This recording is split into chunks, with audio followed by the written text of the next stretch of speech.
ताई, बोला ना. आज काहीतरी गोड खावंसं वाटतंय. नारळाची बर्फी बनवता? नारळाची बर्फी खूप वेळा खाल्ली. आज नारळाची खीर बनवत चालेल? चालेल. चला बनवते. नारळाची खीर करण्यासाठी हे जे काही नारळाचा खालचा भाग असतो तो काढून टाकायचा आहे आपल्याला. तुम्ही बारीक खिसून घेतलं तरी चालेल, पण मिक्सरमध्ये फिरवणार आहे कारण मला थोडंसं नारळाचं दूध त्याच्यात हवं आहे.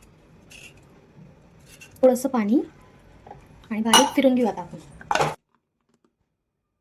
1 चमचा तूप, कुटलेले काजू बदाम, यात टाकूया आपण दूध. दुधाला उकळी आली आहे त्यामध्ये आपण टाकूया केसरचं दूध, मिक्सरमध्ये फिरवलेलं नारळ, आटू द्यायचं थोडं घट्ट होईपर्यंत. थोडंसं चांगलं शिजू द्या. आता इलायची पूड. खीर चांगली आटलेली आहे, बघू शकताय. आता त्यात टाकूया आपण साखर चवीनुसार. खीर झालेली आहे आपली, तर गॅस बंद करून घेऊ.